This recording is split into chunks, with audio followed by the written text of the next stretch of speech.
En nuestro último tiempo juntos allá, en lo que fue el estudio de esta epístola, pudimos apreciar cómo el apóstol se encargó de apuntar específicamente a la problemática del yo que se veía claramente manifestada en los hermanos de la iglesia allí. La evidencia de aquello eran los partidismos que sabemos aparecen descritos desde el capítulo 1. Ellos, con el afán de tener un estatus personal, estaban siguiendo la corriente de su propia cultura, tratando de ponerse bajo el liderazgo de alguien apreciado. Y es porque de esa manera el ser un seguidor de generaba en ellos este sentido de superioridad. Y allá es como tú y yo vemos en el capítulo 1 esta discusión: yo soy de Pablo, yo soy de Apolo, yo soy de Cefas, yo soy de Cristo. Aparentemente la disputa más marcada tenía que ver con Pablo y Apolos, este grupo de personas que estaban allá dentro de la iglesia tratando de competir por quién tenía el mejor de los líderes humanos relacionado a ellos. Ahora, claramente sabemos, ni Pablo ni Apolos estaban de acuerdo con eso, pero ellos estaban siguiendo esa cultura, esa forma de entender lo que era la idea griega de poner un énfasis en la persona, y con ello, naturalmente, la carne estaba tomando trascendencia. Como vimos allá en el capítulo 3, en el versículo 3, las manifestaciones de eso eran los celos, las iras, las contiendas, porque no demoraron mucho en generarse disputas fuertes entre ellos a partir de lo que significaba esta gran controversia. Lo cierto es que cuando das cabida a la carne, tal como ellos le estaban dando cabida, lo que sucede al respecto es que francamente la inmadurez empieza a manifestarse. Por lo tanto, Pablo necesita exhortarles en la última porción que vimos, a decirles básicamente a ellos, a hacerles notar que necesitaban otra vez volver a aprender los primeros rudimentos de la fe, las primeras enseñanzas de la palabra, para otra vez volver a comenzar esta vida que estaban llevando de tan mala manera a través de la influencia de la carne.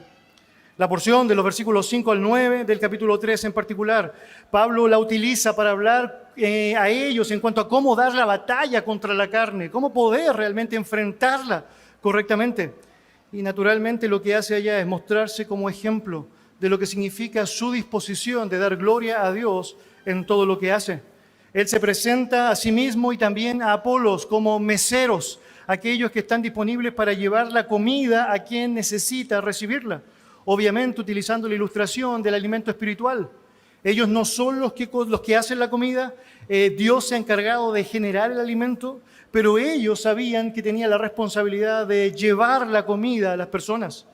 Por lo tanto, no eran ellos los que tenían que ser reconocidos, sino el Dios que se había encargado de dar la provisión suficiente para aquello. También utiliza la ilustración de la agricultura y dice, bueno, es decir, yo he plantado, claramente Apolos ha regado, pero el crecimiento, el beneficio, el resultado final de lo que significa la obra de Dios en la vida, le pertenece exclusivamente a Dios. Por lo tanto, si quieres vencer la carne, si quieres dejar el yo en el lugar donde debe estar, francamente bien reducido, necesitas darle gloria a Dios, reconocer que todo lo que tienes, todo lo que ha provisto, todo lo que puedes recibir, le pertenece a Él. La porción termina con el versículo 10 diciendo que Él y Apolos, Pablo y Apolos, son colaboradores mutuos para con Dios. Por lo tanto, no hay disputas entre ellos, no hay discusiones al respecto. Ambos entienden que están peleando una causa, que están llevando adelante una tarea, y esta es dar gloria al Rey de Reyes y Señor de Señores, honrar al Dios del cielo que les rescató. Cuando usted avanza y llegamos allá a la porción que nos corresponde hoy día, versículos 10 en adelante, vamos a notar cómo esto se manifiesta de una manera tan marcada en relación a enseñarnos de una manera bien práctica cómo a través de la ilustración de ser un templo de Dios, ser un edificio como iglesia, Él desea enseñarnos a cada uno de nosotros a poder obrar de la manera que es prudente y con ello, obviamente, dar gloria a su nombre. Leo para ustedes, si me siguen su Biblia, versículos 10 al 17 de 1 Corintios, capítulo 3. La palabra del Señor dice así: conforme a la gracia de Dios que me ha sido dada, yo como perito arquitecto puse el fundamento y otro edifica encima, pero cada uno mire cómo sobreedifica. Porque nadie puede poner otro fundamento que el que está puesto, el cual es Jesucristo. Y si sobre este fundamento alguno edificare oro, plata, piedras preciosas, madera, heno, hojarasca, la obra de cada uno se hará manifiesta, porque el día la declarará, Pues por el fuego será revelada, y la obra de cada uno, sea el fuego la probará. Si permaneciere la obra de alguno que sobreedificó, recibirá recompensa. Si la obra de alguno se quemare, él sufrirá pérdida. Si bien él mismo será salvo, aunque así como por fuego. ¿No sabéis que sois templo de Dios y que el Espíritu de Dios mora en vosotros? Si alguno destruyere el templo de Dios, Dios le destruirá a él, porque el templo de Dios, el cual sois vosotros, santo es. Acompáñame en oración. Señor, te damos muchas gracias por darnos la oportunidad de ir a tu palabra. Sabemos, Señor, qué es lo que necesitamos. Sabemos francamente, Señor, que por medio de ella hemos venido a la salvación, porque la fe viene por el oír tu santa palabra. Pero también sabemos que por medio de ella, Señor, podemos crecer en santificación, porque has prometido darnos a través de ella todo lo necesario para ser corregidos, instruidos, redarguidos, Señor, en tu nombre. Y, Señor, te damos gracias porque no podemos hacer nada mejor como iglesia que someternos a tu palabra, aquella que tú te encargas de utilizar precisamente para purificarnos y para presentarnos un día ante ti como una iglesia gloriosa y sin mancha, sin tacha. Y Dios, te rogamos que nos permitas poder tener nuestra disposición activa a tu verdad, que, Señor, nos ayudes a poder comprender todo lo que tú quieres enseñarnos y que nos concedas el privilegio de poder dimensionar a través de tu verdad cada lección, Señor, que sabemos es propicia a nosotros. Gracias, Dios, por entregarnos esta oportunidad preciosa. Y te ruego, Padre amado, me ayudes a mí también a comunicar con fidelidad lo que tú deseas entregar a tu pueblo. En el nombre de Jesús. Amén. Amén. Pablo sabe, él ha tenido un rol muy, muy importante en lo que ha sido la fundación de la iglesia en Corinto. Y él no va a desconocer en ningún sentido aquella disposición, aquella práctica, aquel rol que en particular Dios le asignó a llevar a cabo. Pero sabe que ese rol no es poderoso en sí mismo, no es lo que hace que él deba ser reconocido como tal, sino más bien lo que Dios se encargó de hacer por medio de él hace que sea Dios el que deba tener la preeminencia. Si tú miras cómo comienza toda esta porción, allá notarás esta frase, conforme a la gracia de Dios que me ha sido dada. Pablo reconoce naturalmente que ha sido la gracia, ese favor inmerecido de Dios, el que le permite llevar a cabo lo que él ha hecho, con un papel muy preponderante, sin duda, en lo que fue la llegada del Evangelio a Corinto, pero sin ninguna posibilidad de haberlo logrado si la mano de Dios no hubiese estado con él. Si conoces su historia, tú debes saber que él no perteneció originalmente al grupo de los 12 apóstoles de nuestro Señor Jesucristo. De hecho, conocerás francamente que él fue el más grande enemigo de la iglesia en su origen. De hecho, él es precisamente quien está saliendo de la zona de confort, de lo que significaba su propia realidad, en donde estaba rodeado de un montón de adulación por lo que significaba su religiosidad, para perseguir precisamente a los cristianos y obviamente impedirles que hablasen de Jesucristo. Pero allá, tú conoces la historia, de pronto un encuentro con Jesús le permite ser alcanzado con la salvación. Y la única explicación para todo eso no es otra que no sea gracia. Gracia. Pablo sabe que ni sus pergaminos sociales, ni lo que había sido su capacitación académica, ni todo lo que involucraba allá el conocimiento religioso anterior tenía algo de valor o habría sido suficiente para lograr lo que realmente ahora tenía, es la salvación de Cristo. Porque francamente lo único que era indispensable para poder lograrlo era la gracia. Ese favor inmerecido que sabemos hace tan palpable en la vida de los cristianos. Pablo ha dicho en 1 Corintios capítulo 15, versículo 10, pero por la gracia de Dios soy lo que soy, y su gracia no ha sido en vano para conmigo. Es porque francamente todo lo que ha hecho, todo lo que ha logrado, todo lo que puede aspirar a ser, tiene un sentido, tiene un origen, tiene una razón en la gracia de nuestro Dios. Es porque la gracia de Dios es suficiente, es porque la gracia de Dios es eficaz, es porque la gracia de Dios es perdurable, es porque su gracia es absolutamente perfecta. Por lo tanto, antes que siquiera tratar de insinuar lo que ha sido su tarea en Corinto, primero trata de remover cualquier impresión que puede dejar de arrogancia para afirmar que francamente todo lo que ha hecho es por la gracia del Señor. Pero, ¿qué es lo que precisamente la gracia del Señor le permitió hacer? Pues no sabemos, no solamente la salvación, sino en la práctica llegar a ser un siervo de Dios, actuando de una manera tan preciosa para lo que fue el origen de la iglesia y el evangelio hacia los gentiles. Si tú miras el texto otra vez, nota ya cómo continúa. Conforme a la gracia de Dios que me ha sido dada, yo como perito arquitecto puse el fundamento. Pablo ha sido usado sin duda alguna para la edificación del cuerpo de Cristo. La palabra griega arquitectón, muy similar a la palabra traducida como arquitecto, conlleva la idea de un jefe de una construcción, no solamente alguien que se encarga de hacer los planos, sino alguien que también se encarga de supervisar la obra para que ésta quede de la manera correcta, tal como fue establecida originalmente.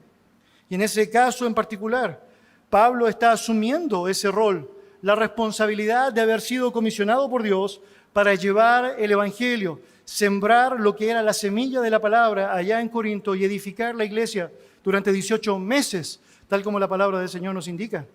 Y allá estuvo, poniendo el cimiento de aquella construcción, animando a las personas con la verdad, declarando todo aquello que Dios había establecido.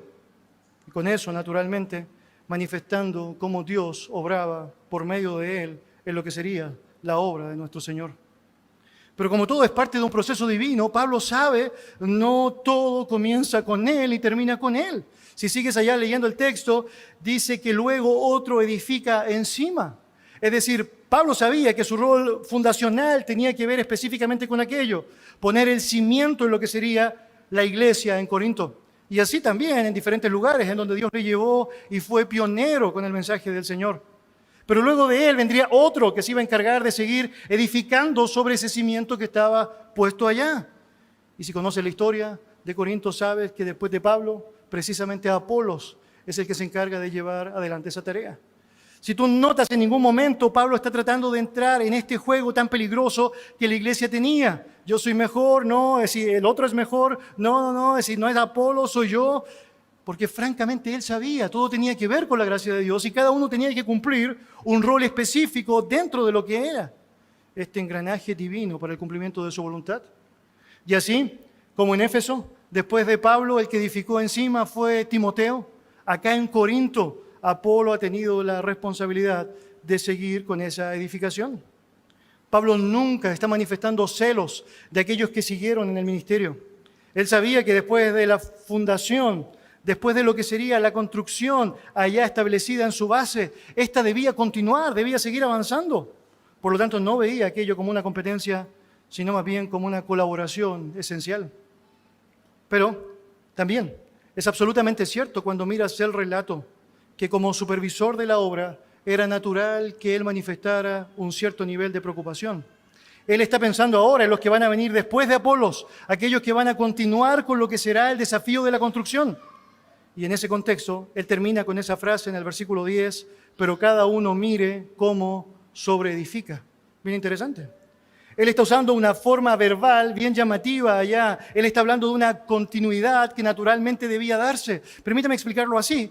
Es decir, Dios establece que una de las figuras que refleja de buena manera la iglesia es la de un templo. Un templo.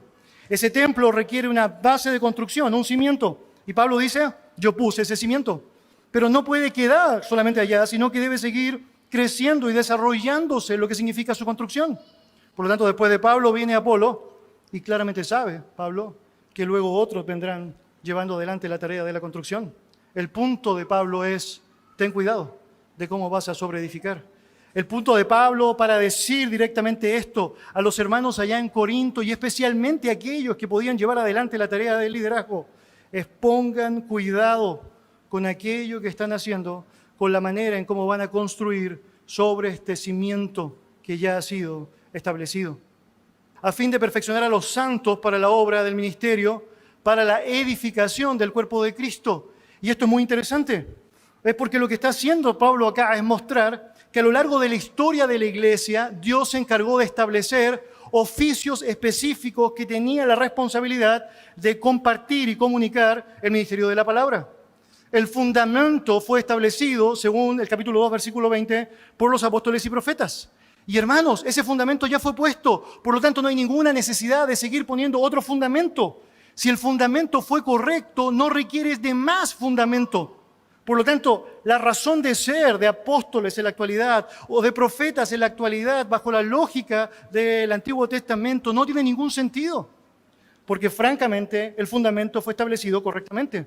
Lo que viene después en la historia, según capítulo 4, versículo 11 en adelante, es la progresión de quienes a lo largo de lo que ha sido el privilegio de la existencia de la iglesia deben seguir llevando esta responsabilidad. Allá tienes evangelistas y pastores maestros, que tienen como meta clara, así como lo hicieron en el origen los apóstoles y profetas, de perfeccionar a los santos para la obra del ministerio, para la edificación del cuerpo de Cristo.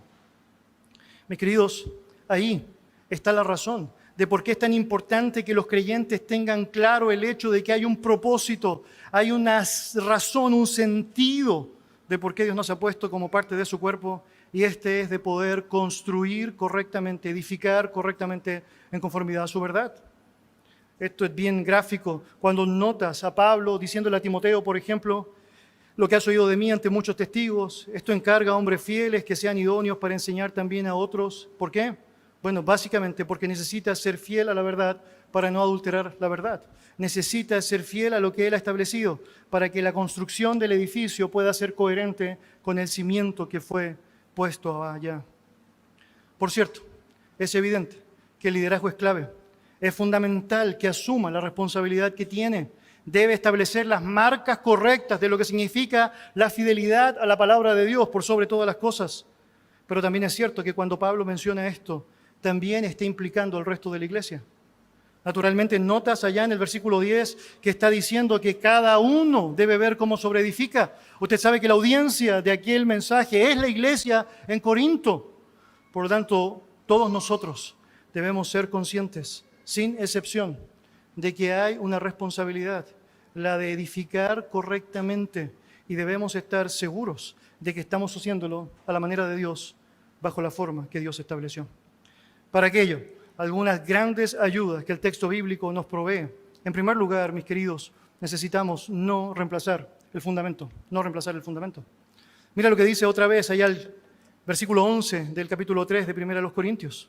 Porque nadie puede poner otro fundamento que el que está puesto, el cual es Jesucristo. Pablo ha dicho de sí mismo que él es un perito arquitecto, cuya tarea primordial, ¿o no?, como apóstol, era echar los cimientos del Evangelio, los cimientos de la doctrina bíblica, la base esencial de la fe, donde él se está moviendo, donde él está asistiendo, a donde él se va dirigiendo, requiere allá de parte de Dios ser un testigo fiel de aquel cimiento que debía plantarse, que debía establecerse. Pero bien interesante, la Biblia no dice que es Pablo quien hace ese cimiento, simplemente él se encarga de ponerlo. El que se encarga de hacer ese cimiento, el que se encarga de ser específicamente aquel cimiento es el Señor Jesucristo, tal como dice el texto bíblico. Recordarás, según el testimonio del apóstol Pablo, que él mismo fue enseñado bajo Jesucristo. Él fue el encargado, nuestro Señor, de enseñarle todo aquello que él sabe, toda la verdad que él conoce, los fundamentos de lo que serían la doctrina y el mensaje que él después comunicaría con otros. Cuando lees su testimonio personal en Gálatas capítulo 1, versículos 11 y 12, notas que dice: «Mas os hago saber, hermanos, que el evangelio anunciado por mí no es según hombres, pues yo ni lo recibí, ni lo aprendí de hombre alguno, sino por revelación de Jesucristo». Por lo tanto, él sabía claramente que existía un único cimiento, lo suficientemente eficaz para permitir el desarrollo y la construcción del resto del edificio. Y este cimiento no era nada más ni nada menos que Jesucristo. Cualquier otra idea de edificación sin Cristo no es otra cosa que insensatez, no es otra cosa que algo perecedero. Y por lo mismo, nos ha dicho al comenzar la carta que aunque los judíos pedían señales y los griegos buscaban sabiduría, él no hizo otra cosa que no fuese predicar a Cristo crucificado, porque no puedes hacer nada mejor que aquello. Es porque sin importar lo que la gente quiere escuchar, sin importar lo que la gente quiere oír, sin importar lo que la gente quiere hacer, lo que la gente realmente necesita es que Cristo sea implantado en su vida, que Cristo sea la base de su vida. La base, el contenido, la esperanza tienen que ver con nuestro Señor. Él no se dejó llevar por aquella influencia existente, sino más bien entendía que debía ser coherente con aquello que era la base y el cimiento. Mis queridos, cuando hablamos del fundamento de Cristo, estamos hablando específicamente de su mensaje, lo que está escrito claramente en la palabra de Dios. Fue el propio Señor Jesucristo que mientras estaba en su ministerio terrenal señaló lo siguiente, allá en Juan capítulo 5, versículo 39. Escudriñad las Escrituras, porque a vosotros os parece que en ella tenéis la vida eterna, y ellas son las que dan testimonio de mí. Y cuando la miras realmente, cuando miras su verdad, te das cuenta de aquello. Y tienes el Antiguo Testamento apuntando hacia la encarnación de nuestro Señor Jesucristo. Y tienes a los Evangelios mostrando allá el relato de lo que es su ministerio. Y tienes las epístolas allá encargadas de comentarnos sobre su mensaje y su obra. Y tienes luego el libro de Apocalipsis hablándonos de su venida y su reino glorioso. Todo está hablando allá con un foco puesto y bien marcado de nuestro Señor Jesucristo.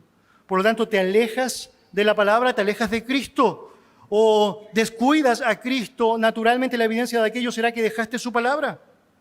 Allí la razón por la cual el apóstol describe en su segunda epístola allá que los fundamentos o cimientos de la fe se llaman enseñanza de Cristo. Y Juan hace eso de una manera bien llamativa. Déjame leer para ti, segundo de Juan, versículo 9. Segundo de Juan, versículo 9. Dice lo siguiente: cualquiera que se extravía y no persevera en la doctrina de Cristo, no tiene a Dios. El que permanece en la doctrina, ese sí tiene al Padre y al Hijo. Notarás que allá la forma de describir la verdad de nuestro Señor Jesucristo, el mensaje, es esta, la doctrina de Cristo.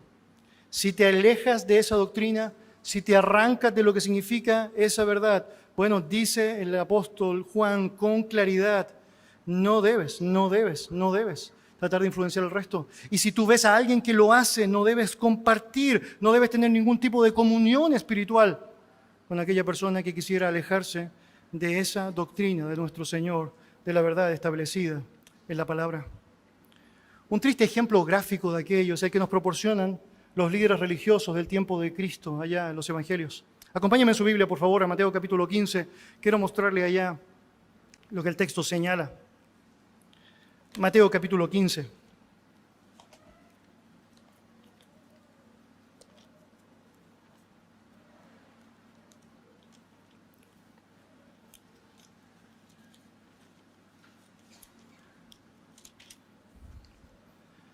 Mateo capítulo 15, versículos 1 y 2.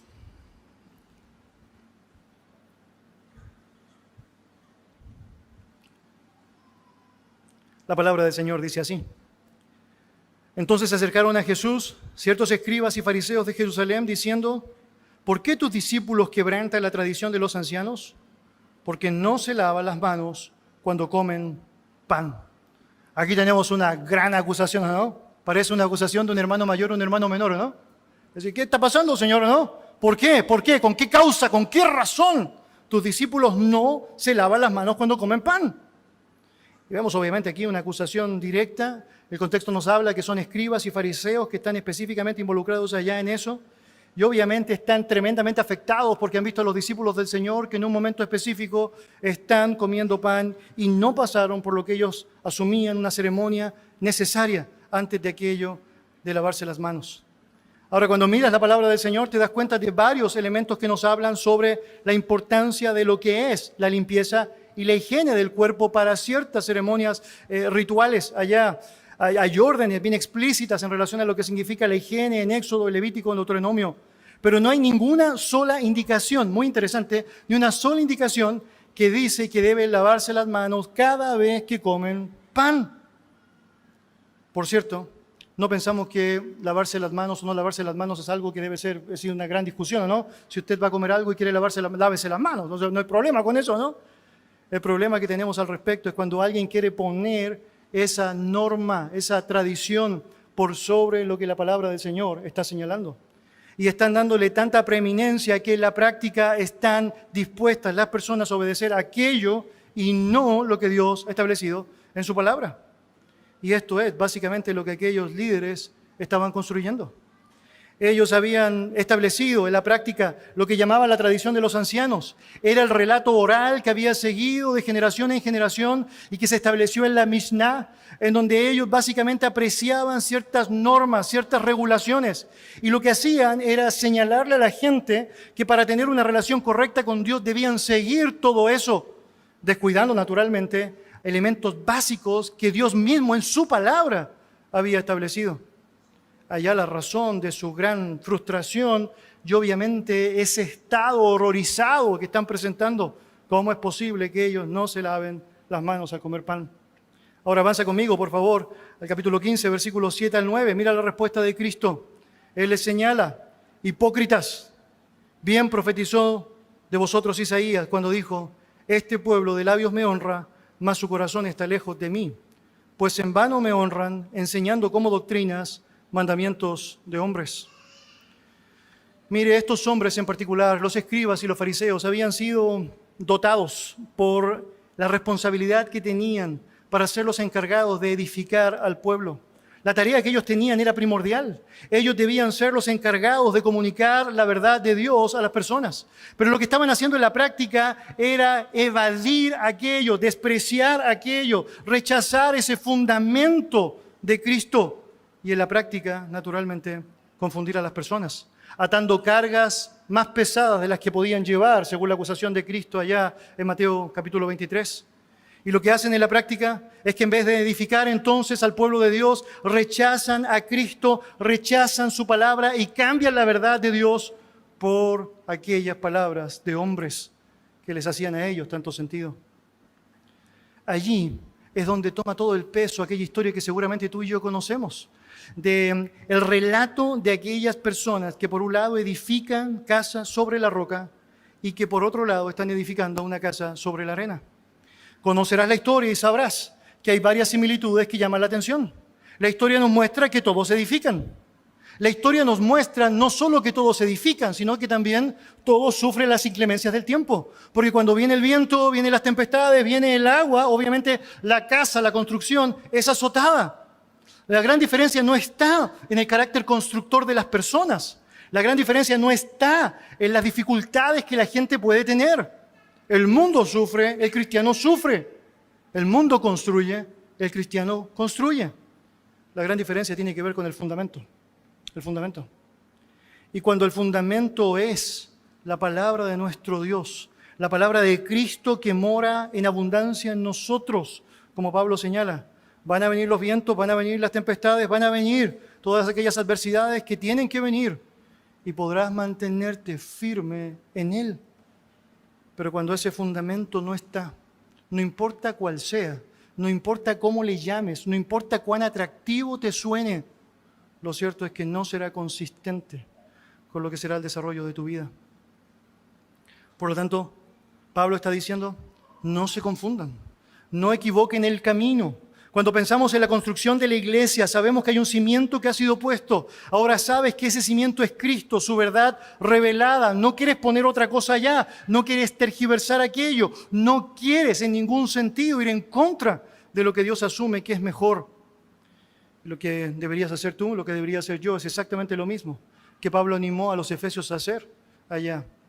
El de ser edificados sobre el fundamento de los apóstoles y profetas, siendo la principal piedra del ángulo Jesucristo mismo, en quien todo el edificio, note, bien coordinado, va creciendo para ser un templo santo en el Señor, en quien vosotros también sois juntamente edificados para morada de Dios en el Espíritu.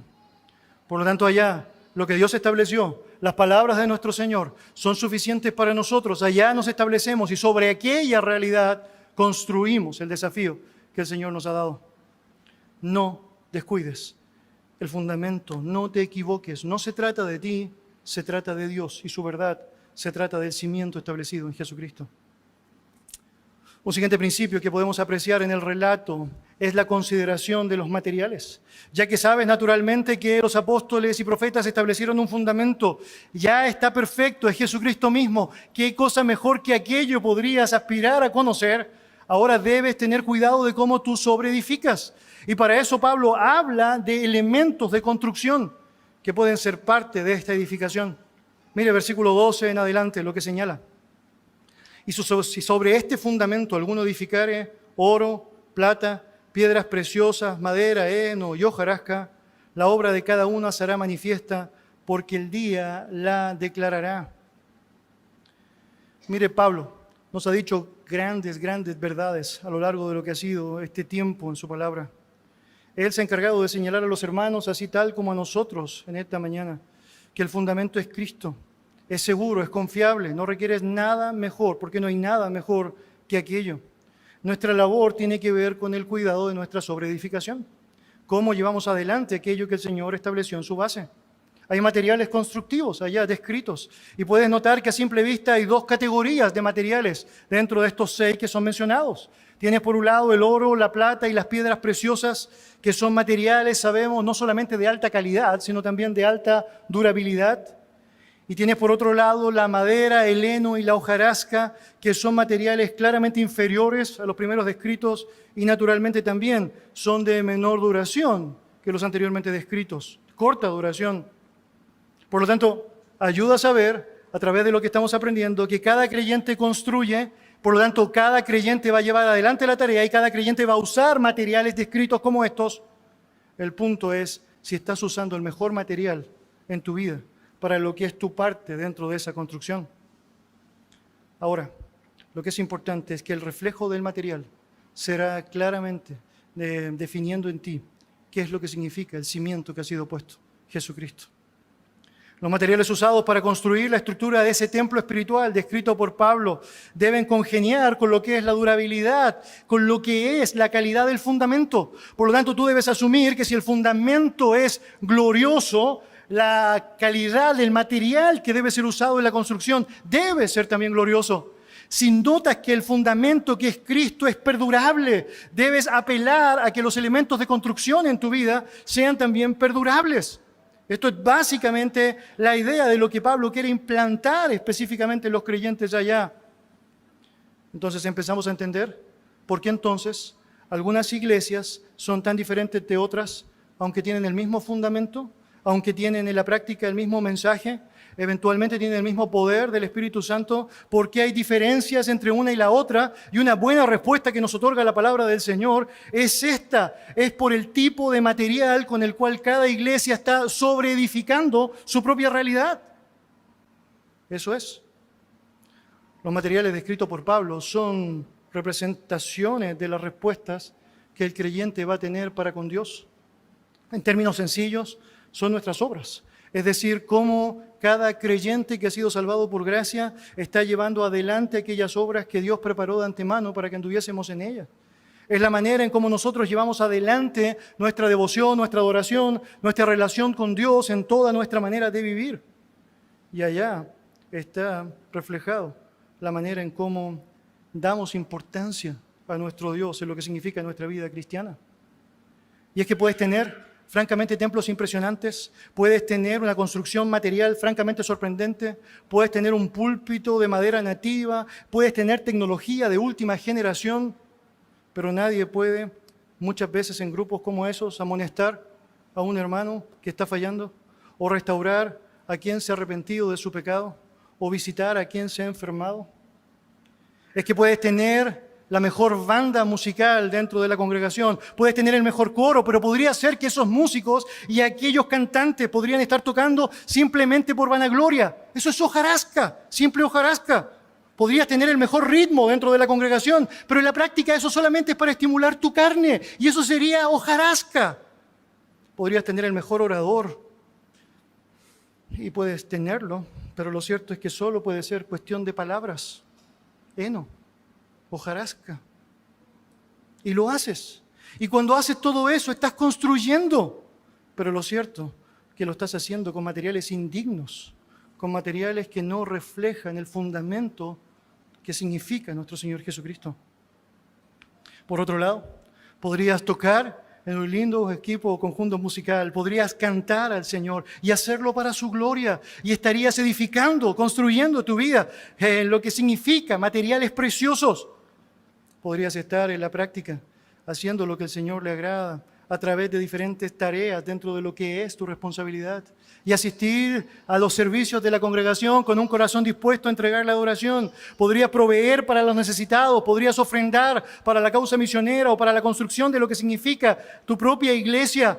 Podrías ser ampliamente generoso, podrías limpiar los baños con profundo amor, podrías ordenar el salón con profunda ternura, y sin importar si una de las cosas es más llamativa que la otra, lo que está sucediendo en la práctica ya es que estás construyendo con materiales preciosos que son consistentes con el cimiento precioso de Cristo.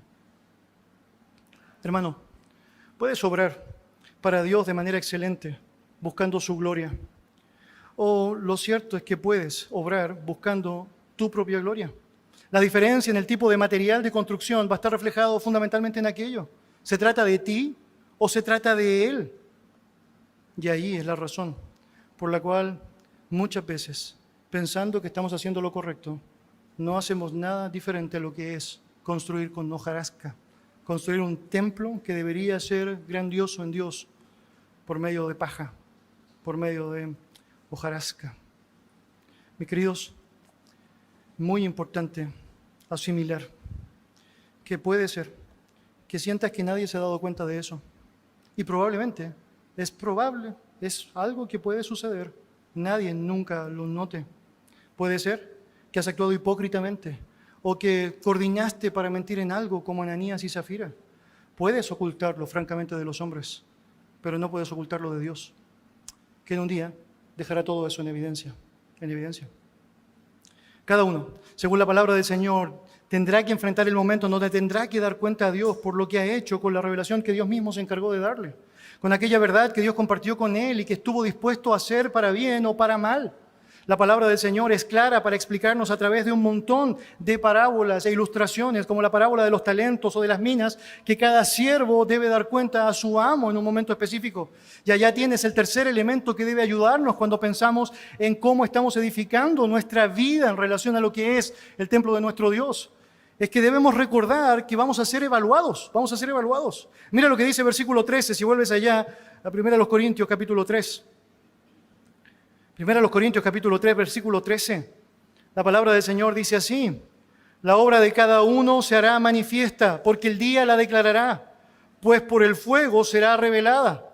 Y la obra de cada uno, cual sea el fuego, la probará.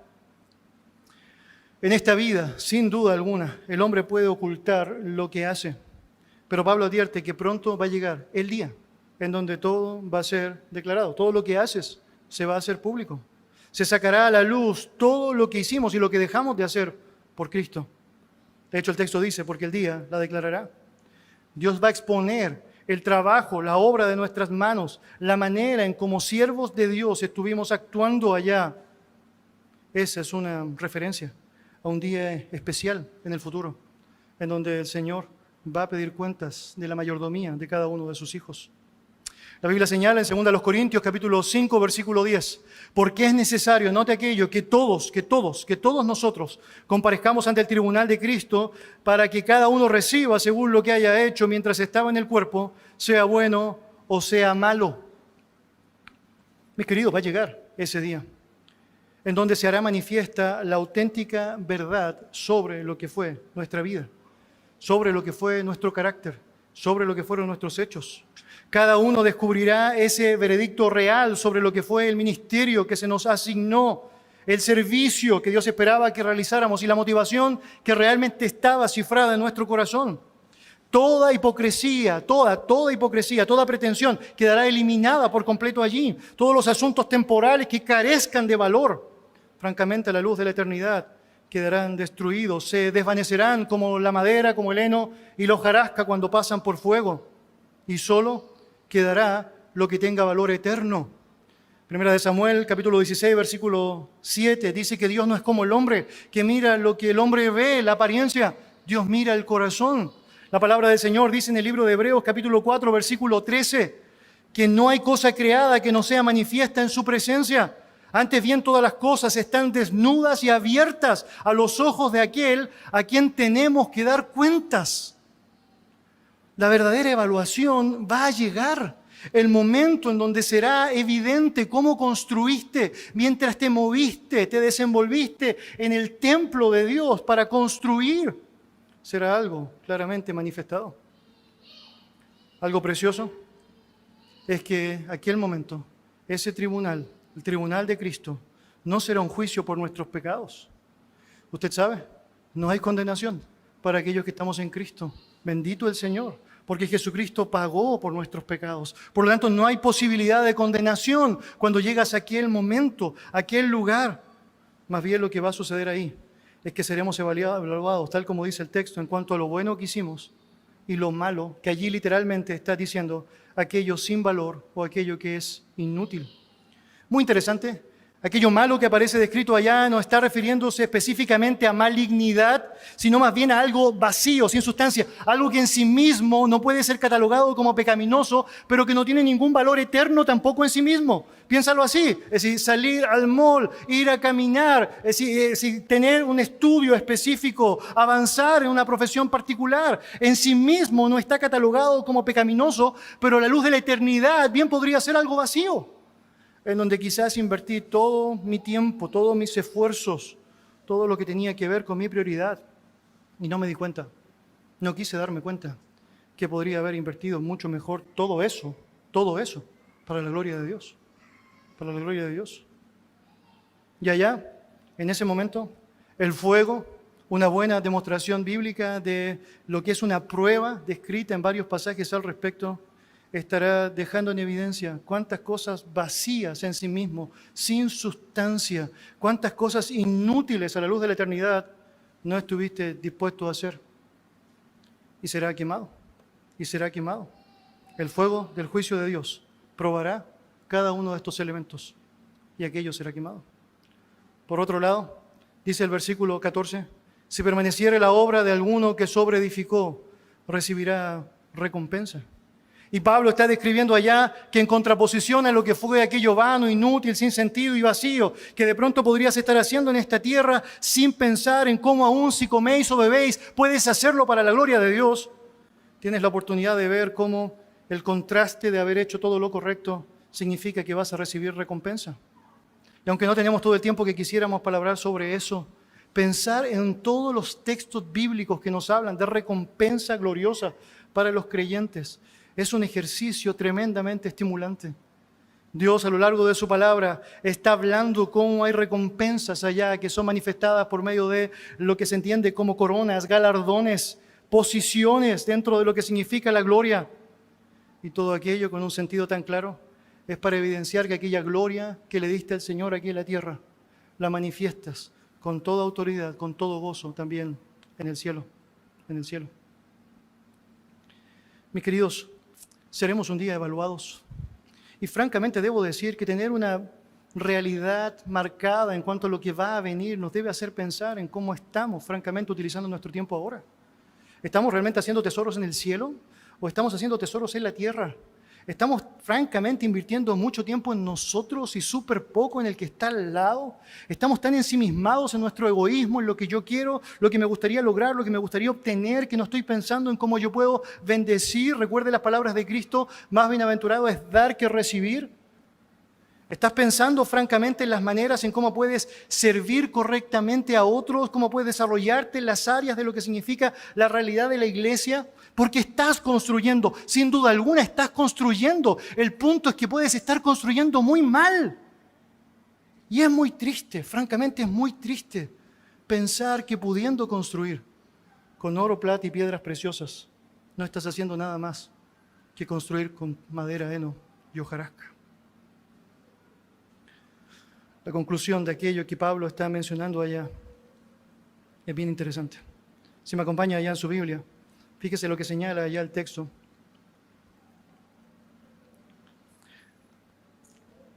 Los últimos versículos de allá, versículos 16 y 17. ¿No sabéis que soy templo de Dios y que el Espíritu de Dios mora en vosotros? Si alguno destruyera el templo de Dios, Dios le destruirá a él, porque el templo de Dios, el cual sois vosotros, santo es.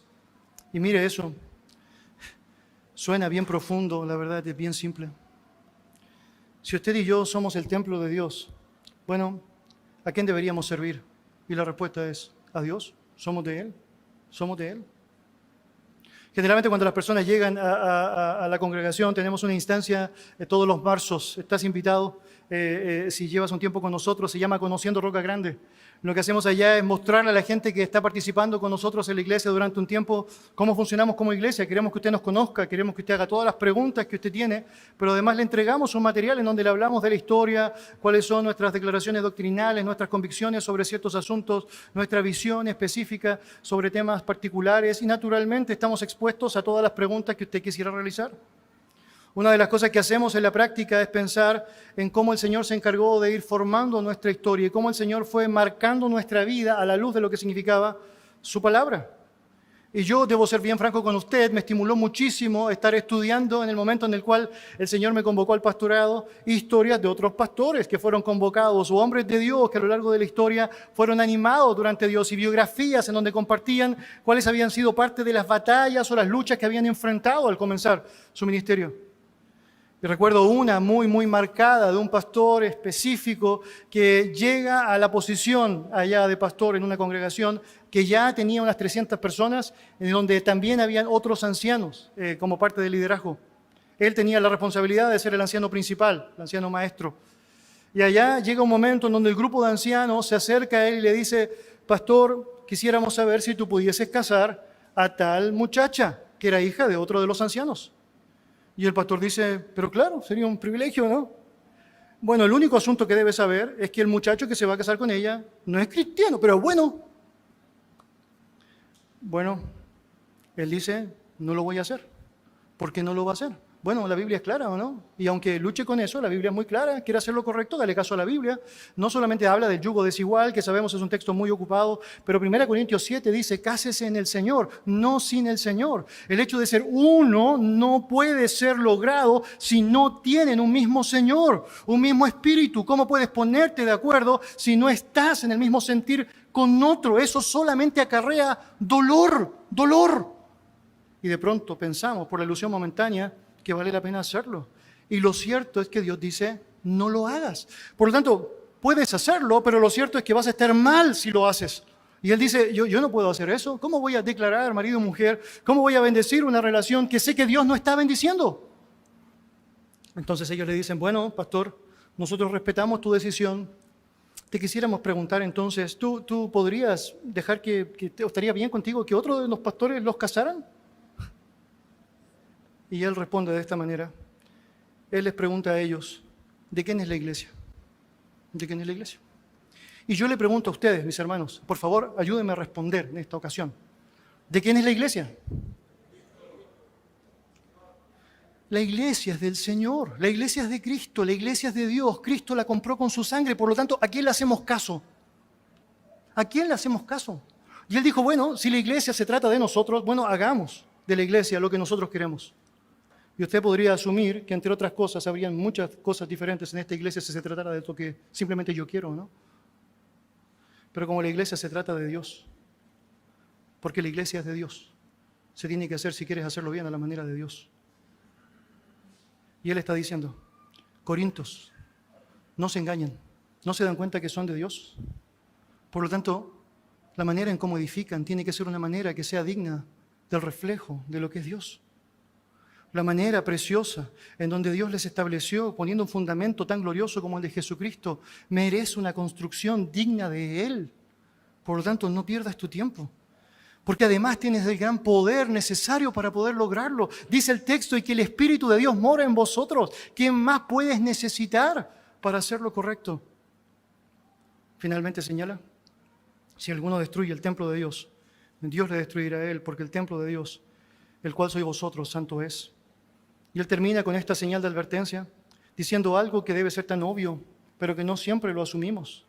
En el marco de la iglesia hay personas que no son creyentes. No doy por hecho que todos los que estamos acá realmente seamos creyentes en Jesucristo, que realmente hemos entregado nuestra vida y hemos estado dispuestos a seguirle a Él de la manera que Él quiere ser seguido, que Él demanda ser obedecido. Y lo cierto es que puede ser que tú estás acá sin ser creyente y esperamos en el Señor de todo corazón que te arrepientas de tus pecados y que te entregues a Él. Él es fiel y justo para darte una posibilidad para ir a su gloria. Pero lo cierto es también que debes saber que si no eres un creyente y tienes la intención de destruir la iglesia de Cristo, en primer lugar, no podrás lograrlo porque las puertas del Hades no van a prevalecer en contra de ella. Pero en segundo lugar, vas a ser destruido y Dios se va a encargar de aquello. Y Pablo dice a los corintios, tengan cuidado, tengan atención.